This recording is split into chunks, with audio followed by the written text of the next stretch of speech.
Good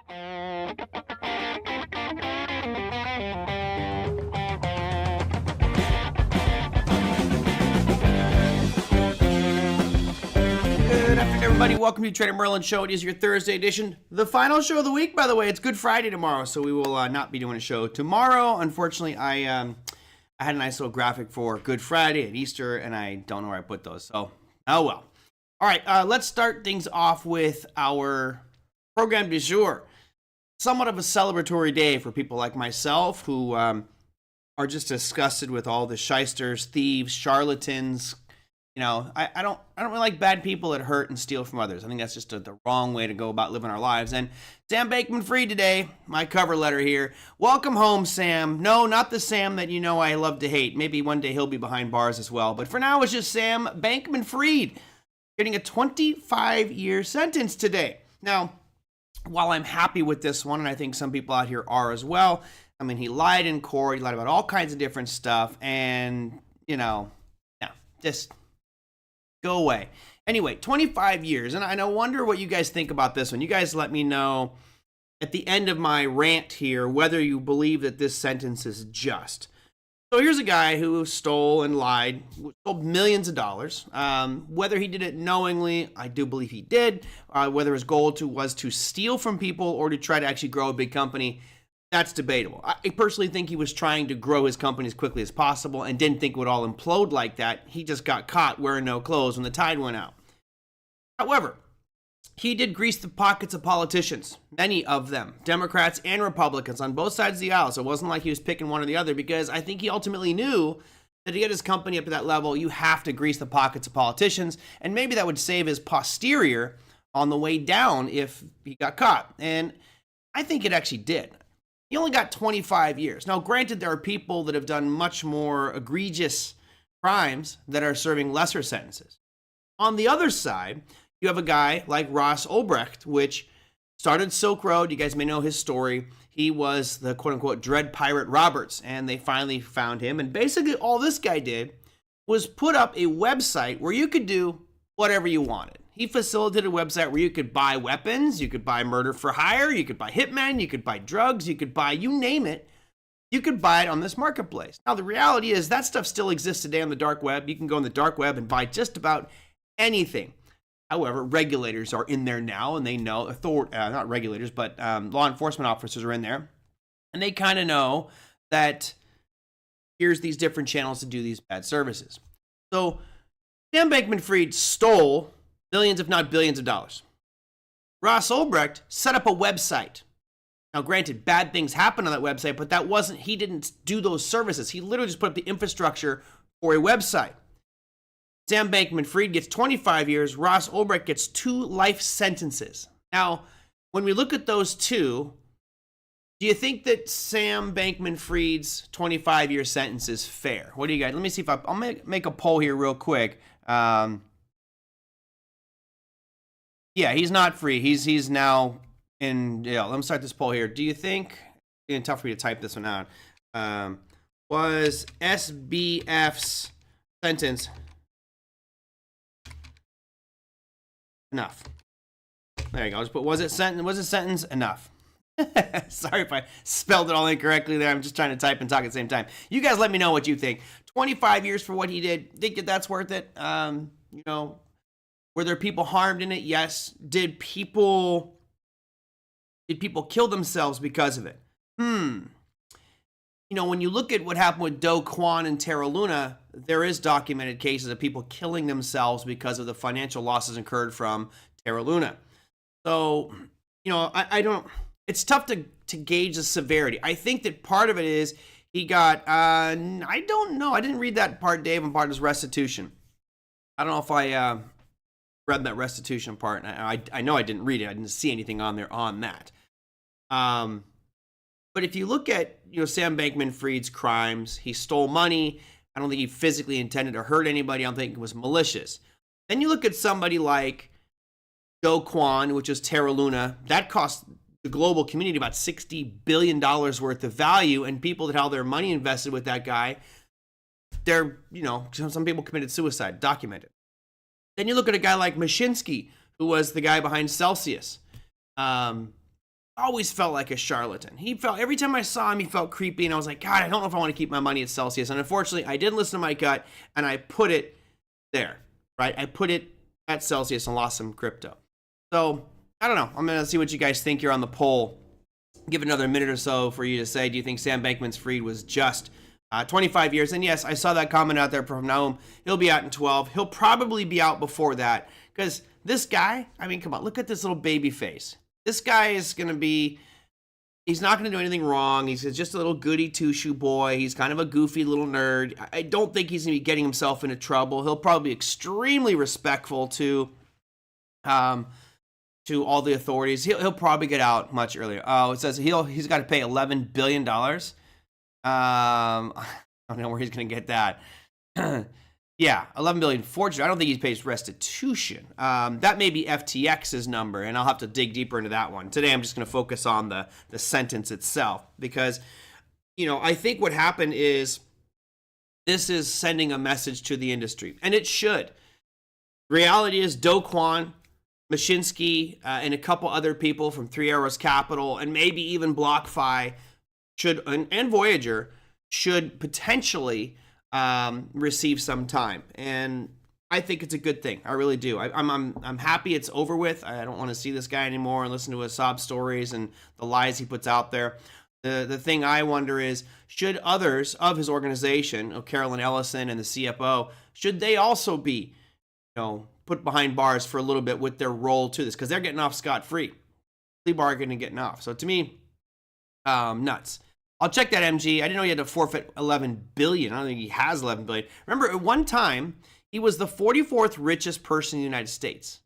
I mean, pretty incredible. You went from, multi-billionaire to goose egg, and now behind bars. So crime doesn't pay, folks. It was a good day. Welcome home, Sam. Enjoy your next 25 years. Unfortunately, the sad part for me and many of you out there is we are paying for his incarceration, and I don't think that's right.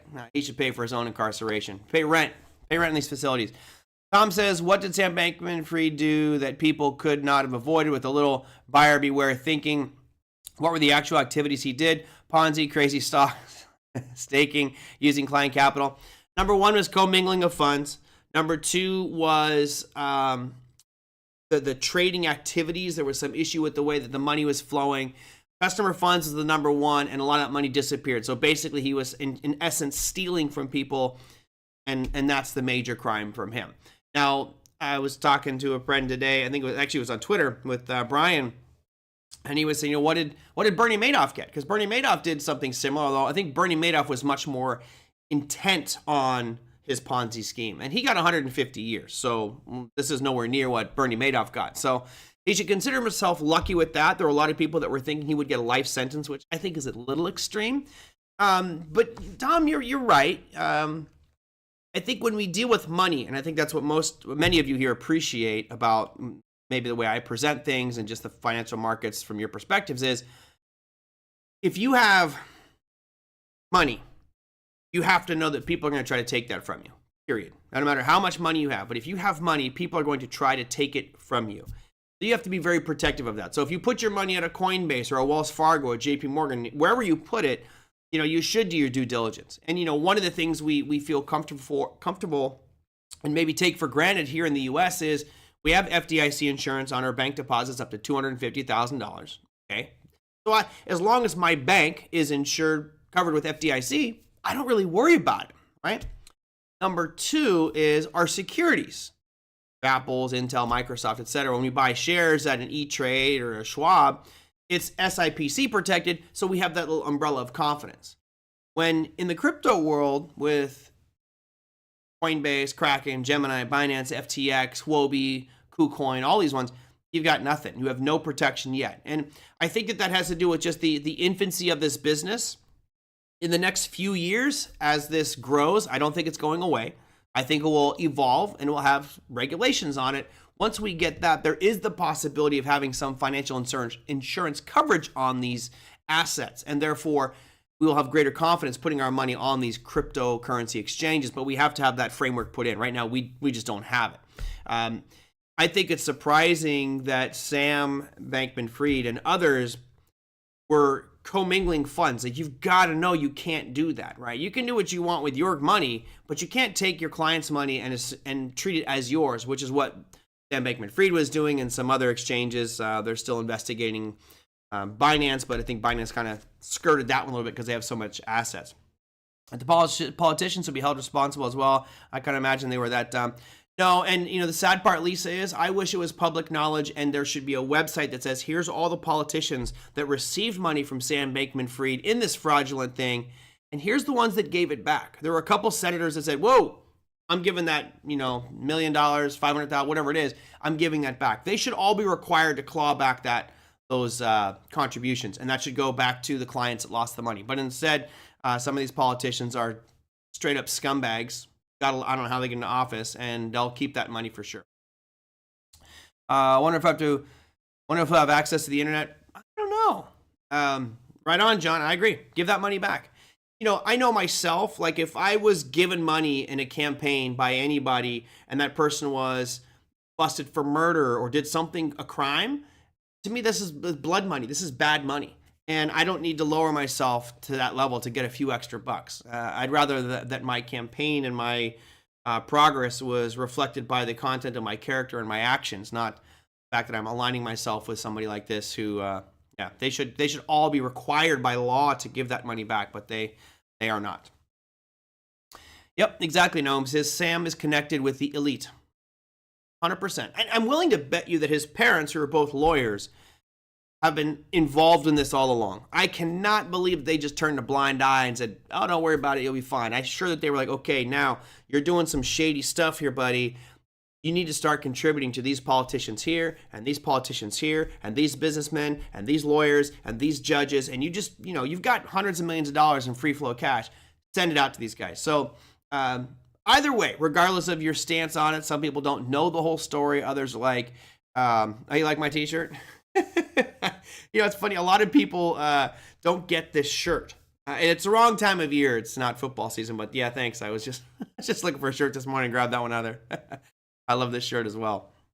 Okay, let me move on from Sam Bankman-Fried. Again, the next big one will be Mashinsky. I believe his court case starts in November. And this guy, Sam Bankman-Fried, comes across as like a cuddly, buddly teddy bear. He seems like a really nice guy.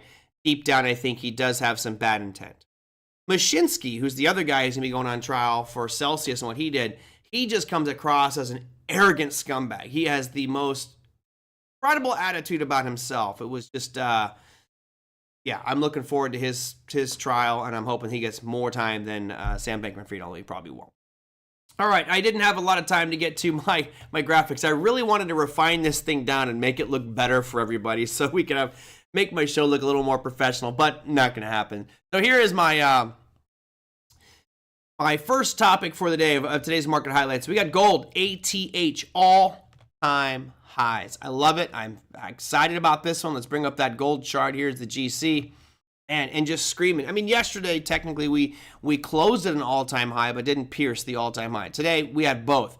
Closing at an all-time high and setting a new all-time high. Intraday for the futures, gold prices at $2,256.90, closing at 2238. Fantastic, heck of a run. I've been saying how bullish I am on gold. Unfortunately, I'm long silver and just a little bit of gold. I wish I could flip that thing around and be more long on gold than silver, but either way, gold looking great right now. I could bring this up on a longer-term chart if you guys would like. Let's go to a monthly and zoom out. You can see we have never been anywhere near these levels, and technically, this picture looks like it's getting stronger and stronger and stronger. Now, this month, obviously, is just a monster breakout move for gold. A little bit too much, in my opinion, for this month, but hey, who am I going to complain? I'm long gold, so it's fine. I see a lot of people saying that Sam's parents should be brought into this as well. I agree, but I think that Naum's comment is probably the driving factor here. He's connected with the elite. Those people, his parents, are connected as well, and they will probably find a way to stay out of this. And the sad part is they'll probably find a way to keep their assets and money separate from Sam and all the issues. And they were paid millions of dollars by Sam to be consultants for the company, etc. And just, not good. Some things are exposed in the court case that suggested his parents were involved in this. Yes, I remember hearing that. I didn't follow the case too close. I thought there was talk of them being prosecuted, but not sure where that stands. Yeah, I don't know. I heard that as well, but I don't know I honestly have not followed the court case because it's just kind of just, I don't know. I got better things to do with my time. I'll just read the after notes. They should go. There's, again, if you're, I think we've got a lot of people in this audience who are parents. If you had a child, young adult in his 20s, late 20s, and he's running one of the largest companies, or I think at the time he might have been the second largest exchange for cryptocurrencies, but he's running a multi-billion-dollar corporation. Multi-billion-dollar corporation. You're telling me you're not going to know anything about it? And by the way, you're both lawyers, and you're working for that company. They were complicit. They knew what was going on. They had to. There's no way they could be that ignorant. Gary Newham at MIT? Oh, man. Ay. Gary Gensler's days are done. We should place wagers on what is the duration for Gary Gensler's career. Does it end in November? Do we see it just a hard stop, or is he out of there before that? All right, so that was my first little piece there, was gold at all-time highs. Love it, fantastic. Maybe getting a little overheated here. I do think that as we see that the dollar does drop. Let me bring up the dollar index here.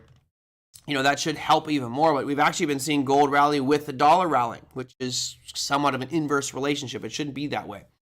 Yep, gold is soaring despite higher yields. And I made this point a couple weeks back, Andres, which typically look at any collegiate textbook on finance, and gold is that flight to security. When people are nervous and scared about the markets, they look to gold. Well, silver as well silver's been struggling a little bit, but gold is really kind of taken off again as that flight to security. And to me, that it feels like it's foreshadowing problems for the market.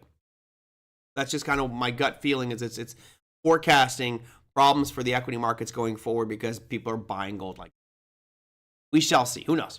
All right, my second one. Let's bring up some economic data here. Let's talk about G to the D to the P, gross domestic product. Okay, this number came out today for the U.S., and it's been fairly telegraphed. We kind of know where it's at, but I want to show you the chart here because while the number came out better than expected, the annual number came out better than expected, the quarterly did not. So let me zoom in here real quick. And you can see this previous number right here was 4.9, right? That was 4.9% growth year over year based off of December's number. And that looked great because we kind of been surging here to the upside. And of course, the government wants good GDP growth. So does the central bankers. The Fed wants it as well. So they all want good GDP growth. When you look what happened today, they were expecting it to come out at 3.2. We came out at 3.4 year over year change. If you annualize the rate of change for GDP, it actually came out better than expected, right? It's 3.4% is what the annualized rate of GDP is right now, and they're expected it to be 3.2. So all in all, not bad. 3.4 historically, I'll show you what the historical chart looks like. It really gets skewed because of what happened during COVID. If you look back here into, let's say, 2004, right? We're right around where we were in 2004. Kind of seems to be the average. All right, I'll put my cursor on where we are right now, and you can see that horizontal line. That actually seems like a historical norm going back the last 24 years, if you take out the giant ebbs and flows that happened right around COVID. So all in all, GDP is not looking that bad, but keep in mind, we did hear at the press conference and from the SEP, the Summary of Economic Projections by our central bankers, that they expect GDP to be at 2% by the end of next year. That does imply they feel things are going to slow down a little bit, which is interesting because if you're thinking GDP is going to slow to 2% by the end of next year, then why are you talking about cutting rates right now? I mean, you need to cut sooner then, right? Rate cuts would help stimulate the economy. And if you think the economy is going to slow down to 2% by the end of next year, why aren't you cutting immediately and starting like the next meeting? Interesting way. Six consecutive quarter of yeah, not bad. Let me see what else we got here. Noam says gold in 2015 was valued at $918 a troy ounce. I don't think it's a good return on investment. What's your thoughts? Yeah, if you look at the historical long-term average compound annual growth rate, it's not that high. You're better off buying the market. However, I'm a fan of market timing. Remember, there's people that say can't time the market, don't bother. You're not gonna beat the market. Not gonna time the market. I disagree with that. I think you can time the market. Not with perfect accuracy by any means, but you can get out near the highs and buy near those lows. And I think that if you position yourself in gold, if you have the assumption that we're going into an economic slowdown, then you'll probably do well with that rate of return. But when we go into economic boom cycles and things really start to rip, don't hold that gold. So while you're right, and to Naum's point, if you look at what's happened long term, our markets have just gone straight up since 2009. It's hard to refute that. You've had 15 years of just almost nothing but up. Of course, you're not going to have the greatest rate of return in gold. Why? Because people were putting their money in the equity markets. But as now all of a sudden you're seeing gold surge here, again, I do believe that's forecasting market pain and struggles going forward, and that's why you're seeing it take off. Yeah, I'm not saying hold gold all the time. I'm not a gold bug who is just actually with some of my gold coins. I am a gold bug because they are not only gold, but they're also scarce. They're very rare coins, which will increase in value at a greater rate than just gold by itself. Good point. All right, what else did I have on here? So that was your GDP rate. Again, it's a little lower than they anticipated overall, and I it was nice to see that 4.9 print at the previous month or previous quarter. I would like to have seen that keep going up here. That means the economy is doing great, but it didn't. So next one will be even more interesting. Do we get lower than at 3.4? They're going to start to drift down below that 3%. Probably not yet, but they are expecting it to happen by the end of next year. Next one on my list. Pending home sales. All right, so with pending home sales, the numbers came out today as well, and I'll zoom in here so you guys can see that data. You know, this isn't the determinant for our economy, but it is interesting to see what the trends are and how it's going. And I made the point on yesterday's show that this number is very interesting because we've been, for the most part since 2020, a majority of the data has been sub-zero, meaning contractions in pending home sales. Now, that seems like a surprise given the fact that we've seen housing prices surge since 2020. Okay. People taking those rebate checks and buying themselves a nice new home or a second home or a third. The number that came out, let me zoom in past the COVID spikes because that skews the chart significantly. Starting to look a little bit better. Now it's 1 point data. We're just 1 month above that zero line, but still 1.6, not bad. Again, I think that the big factor here is going to be mortgage rates and unemployment. If we see the economy sour, then this might slow down a little bit. If we see the rates get too high, it might sour a little bit as well. Right now, you're looking at roughly 7% for your 10-year yields. Or sorry, take that back. 7% for your 30-year mortgages, not your 10-year yield. That'd be a totally different ballgame if we had 7% 10-year yields, which I actually thought we might hit. So here we are, just kind of oscillating back and forth between like 4.5% and 4.35%, really since February. So nothing that exciting going on here with that 10-year. What I do want to show you is just go trend on 30-year mortgage rates, just to see the picture here of where things are going, because this will certainly have an impact on it. Here you go. Renting is more cost effective than owning. Not necessarily. I can't make a blanket statement like that, Andres. In some cases, in some locations, it definitely is. In others, it's not. Especially if you're going to live in that home for a long time and you may be able to work on it and fix it up, you could get a higher rate of return. But here we are right now, 30-year fixed rate mortgage in California with a horrible credit score, 700. 719, you're looking at 4.5%, but let's assume that we are all going to have great credit scores. Yeah, right? You should be over 800 credit score. If you're not over 800 credit score, then let's do a show on how to improve your credit, because you really should have an 800 plus credit score. If not, be working to get there, because the difference in rates here, that's a 0.5 percentage point from a 700 to an 800 rate score. 0.5% on, $500,000, that's going to add up significantly over time. It is a liability. Yep. It's also an investment, right? When you rent, you don't get anything out of it. When you rent, you're basically paying someone else's mortgage. So yes, it might be more expensive for you to own your home, given the mortgage costs, property taxes, insurance, maintenance, all that stuff. However, if you're dealing with, let's say, a historical, 5 to 8% appreciation rate for housing, that offsets a lot of that cost over time, not to mention many of the deductions that you can take with your mortgages and other things for your home. So yeah, we could have a good debate on that one. I think that there's some circumstances where renting is the right way to go, and other situations where buying is the right way to go, depending on what your objectives are. At least as I own my home, renting would be much more expensive for me. Yeah, but you're also building equity in your home, right? At a certain point, you're going to have paid off that home, right? So I have a 15-year mortgage, and my goal is to have mine paid off in another 6-7 years. Let's say 7 years down the road, that mortgage payment, which I was making, will be non-existent. Now what's my house cost me? While you're still renting and paying well, it depends where you live, but say you live here in Southern California, you try to get a 1-bedroom apartment, and you're looking at $3,000 a month. Now all of a sudden, I'm not paying rent anymore. I'm not paying my mortgage. I'm done. Now it's all gravy for me, plus the capital I've appreciated in my house. So it definitely is a debatable topic here. The investment is in the land. Part of it, I think a big part of it's the structure as well. The structure on top of that is a big factor in that investment. Tom says, are there any homes for sale in your neighborhood?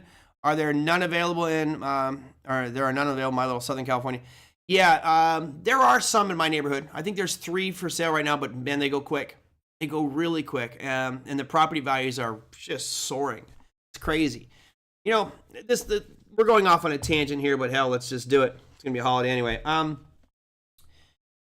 Someone asked me a while back, if I go back and talk to my younger self, what would I tell my younger self? Well, that's easy.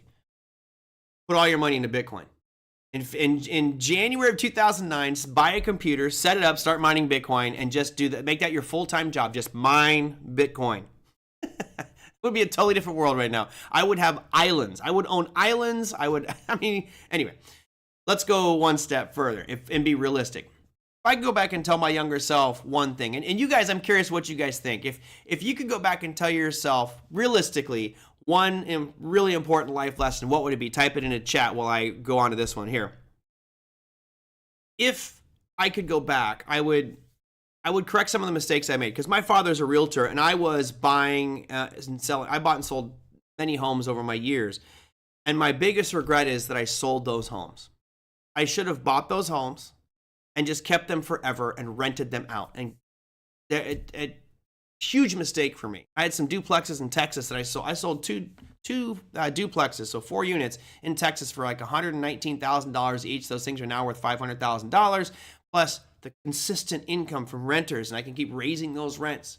Don't ever sell your home. I was debating actually selling this place that I live in now and moving somewhere else, and I don't think I'd ever do that now. I would probably just rent this house out. I mean, in this neighborhood here, there were 3-bedroom homes that were like 1,500 square feet renting out for $6,000 a month. Insane. I would continue, I would rent it out. All right, what did you guys say? Was there anything there? Nobody here went back and told themselves anything? Right now, the houses in my neighborhood are 10 times the mean household income. Yeah, they're pretty elevated here too, John. Really elevated. Really find out. Owning lets you capture 100% of the increase of the value, even if you've only paid 20% on the bank. Yep. Right, it's leverage. You're using leverage. And we know that well, it's debt, right? And everybody here should know that there's 2 classifications of debt. You've got good debt and you got bad debt. Good debt would be buying a home, because you're buying something that has the potential to appreciate. Yeah, you might time it wrong and hit the market top, but over time, housing market's gonna go up. Bad debt would be like going and buying yourself that Peloton. You're like, oh, I'm gonna get in shape. It's COVID. I'm gonna ride my bike every day. I'm gonna listen to Sally on the little screen there and go, yay, kick, push, push, push. And about after 3 months, you're sick and tired of it. Now it's a coat rack in your garage that costs you $1,500 plus a monthly fee. All right, that's a bad investment unless you are religiously going to get on that bike every single day and work out. Those things are stupid. How many of you bought a treadmill or an exercise bike that's now just taking up space in your garage? A lot of people do that. So you got good debt and you got bad debt. So let's see what else I have here. I should have stayed working on building my flight hours. Would have been making 5 times my current income. Well, get on it, John. You got airports there. Go get flight school. Merlin, it's like trading and looking back at the charts. Could have, would have, should have. Sure, of course. We all know that. I mean, gosh, we all watch the movies like Tom Hanks and Big, although that was going the opposite direction. Yeah, we'd all love to go back in time. I like that question, Lisa, because it makes me think about looking back at my life and saying, what could have been done differently? And when we just making that simple statement, like what would have been a benefit for me to change, then I can apply that going forward. And that really has kind of swayed my decision on selling this home here. No, I'm going to rent it out. And I'm so close to getting it paid off. And if it's paid off and I can rent this thing out for $7,000 a month, I got $7,000 positive cash flow. See ya. Time to travel. Let's see. Mimi says, how can I bring my money from home country after I sold my property there? A lot of different ways you could do that. Yeah. Crypto could be one of them. You know, you could just put your money into a digital asset like Bitcoin and bring it wherever you want, open an account in that country, and then populate that account with that Bitcoin.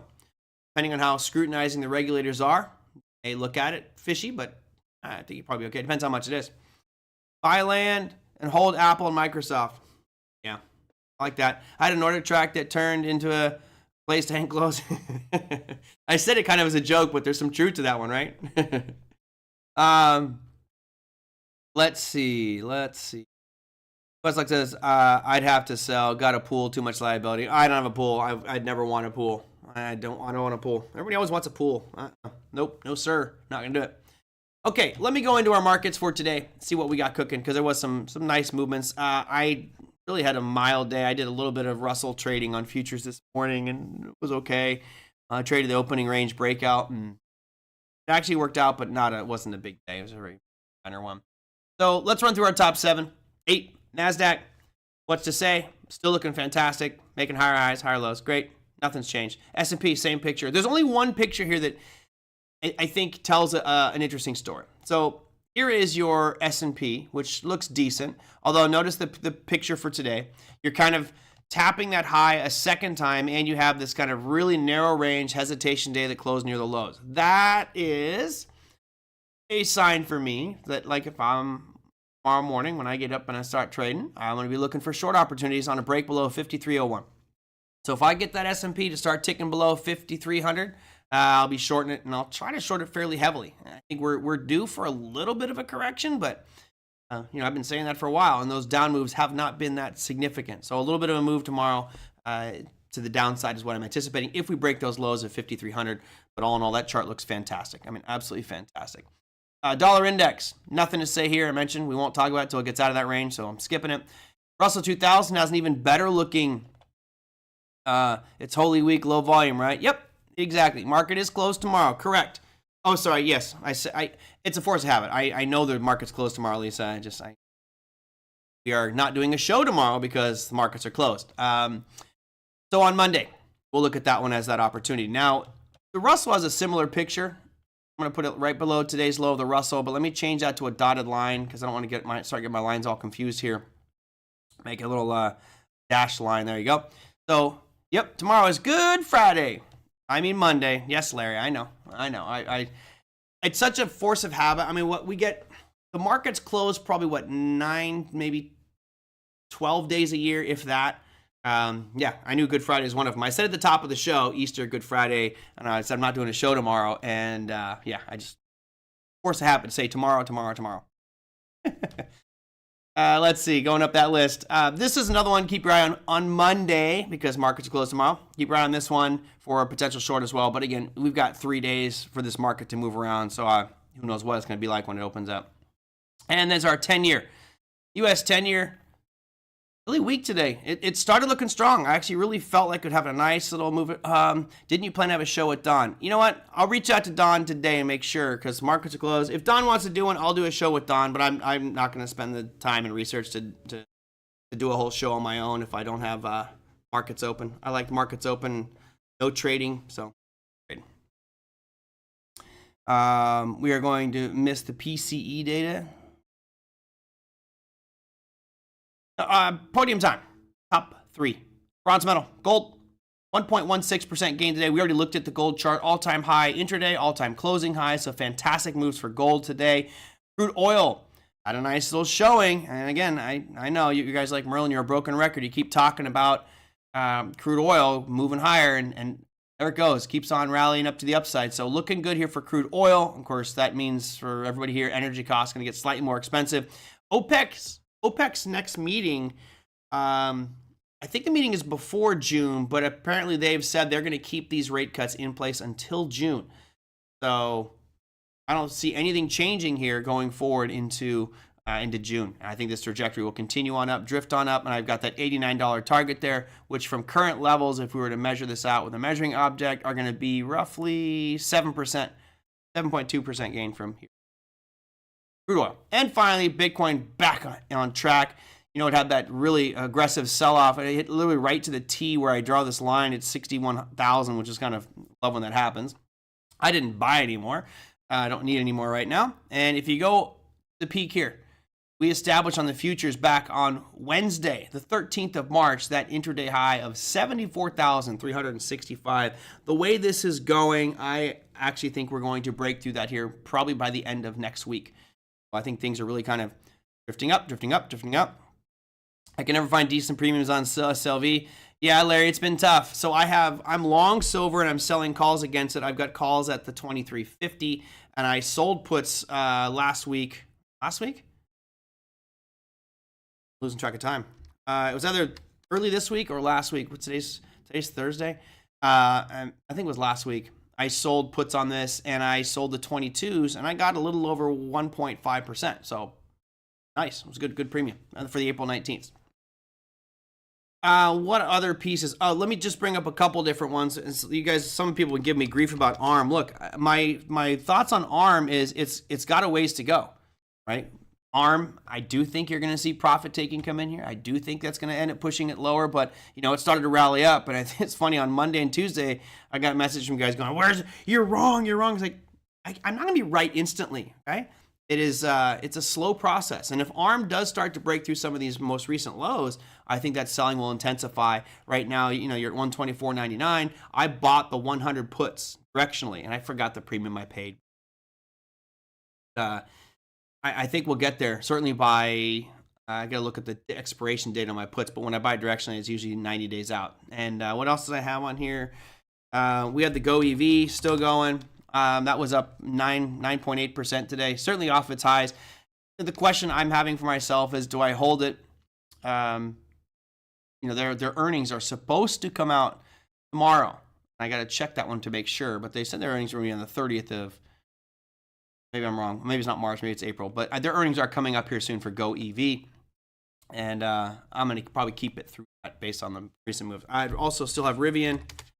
Rivian didn't really do much today. It's down 0.36%. And I'm long Rivian at 11.31, but I also have sold the $10 strikes expiring April 19th. Some extra little stuff. Did I buy any puts on DJ? No, I did not. No. No, this is one of those ones. I personally think that the high is in, but knowing the frenzy that Donald Trump can create with his fan base, it doesn't take much. I mean, all Donald Trump would have to do is say, guys, if you really want to help the campaign out, just buy 1,000 shares of DJT. Right? Just buy a little bit, and it could just really vault this thing higher. So that's, I don't know. I wouldn't. I'm nervous on it. I mean, I'm not owning any of it. I do think that this is an absolute house of cards. I think this is beyond a meme stock. The valuations on this thing are so over the top ridiculous. Like a 1,000 times sales is what their price currently is. So I think this thing is going to implode on itself and be an embarrassment to the financial world. But that's just my take. No, I did not buy any puts on it. You tried selling the $22 puts today for April 5th. Yeah, well, April 5th is pretty damn close. Pretty dang close for SLV. I like to go out a little bit more time on SLV. I typically do 30 days. What other things do I have? I already showed you the silvers, got the gold, we got the crypto. So pretty much got everything we need there covered. Thank you. It was 4-1. I knew it was coming up here soon. What's that? So 4-1 puts it at Monday morning. Well, I'm committed now. Let's see if we give it all back. Right now on GOEV, which had that just ridiculous run. No, it's actually, I'm surprised it's still holding. I kind of was surprised that it hasn't really retreated more. But again, I have a longer term view of this. I think that if it rounds the corner, it could actually be a pretty decent company with some good earnings and good products. So we'll wait and see on their earnings on Monday. I might be crying on that one, but it's okay. You're my voice of reason indicator. Dare I say, I think people will have to take advantage of DJT. Well, you know, there was someone sent me an article. I apologize if I didn't get can't remember who it was, but someone sent me an article on DJT, which is really interesting because it talks about the conflicts of interest here, that the president will have a publicly traded company, and he can't really do that. Can't have a publicly traded company as a president. So he might have to sell all of his shares before he gets to November. Well, he's got 60% of the shares. Imagine what would happen if he sold all those shares of that thing and plummet through the floor. Okay. All I care that DJT is at 1801 by April 26th. That's it. It's worth a beer to you. All right. Well, we got no economic announcements for manana because it's a holiday. I mean, there is some stuff happening, but it's not going to impact us because we are taking the day off for Good Friday. Hopefully enjoying something for tomorrow. Now, there you go. So you mentioned the core PCE price index. Yeah, and I don't know why they did that. Like, why would you release core PCE price index on a Friday? In this case, it is going to be released tomorrow at 5:30 in the morning, but the equity markets won't have a chance to respond, which means that Monday is going to be a bit more reactive than normal, and we could see bigger swings this weekend. So just something to think about there as these markets absorb that core PCE price index data. The expectations are that we're going to see prices drop for core PCE price index, meaning it's going to go from 0.4 to 0.3. I don't think so. Let me show you the chart here. I'm going to break it up for you guys. I don't think we're going to see it drop. I think we're going to see it stay the same and potentially even go higher. Remember, we did have that huge surge from 0.2 to 0.4, so they're expecting to come back down here to 0.3. But from all we've seen with the CPI and PPI numbers, it feels like it's drifting higher, higher, and higher. Okay, cool, Lisa. I'll call him after the show. I meant to talk to him about that, but I'm always happy to do a show with Don. It's always. Anyway, that's it. I'm gonna wrap things up. It's my Friday show. If I should have had I guess I have a beer pint glass. I got a Coors Light pint glass here. Water for me today. Anyway, hope you guys enjoyed today. Hope you had a good day trading. It was a light day. You do have some markets that are open tomorrow, but most of the ones I'm going to be looking at will be closed. So I will see everybody back here on Monday. Again, I always like to tailor topics to what you want to know. If there are some things that you would like to look at, then you can feel free to email me, message me at TraderMerlin@gmail.com or put any comments down below the YouTube videos. And I will see you guys all on Monday. Have a fantastic Easter. See you Monday. Take care.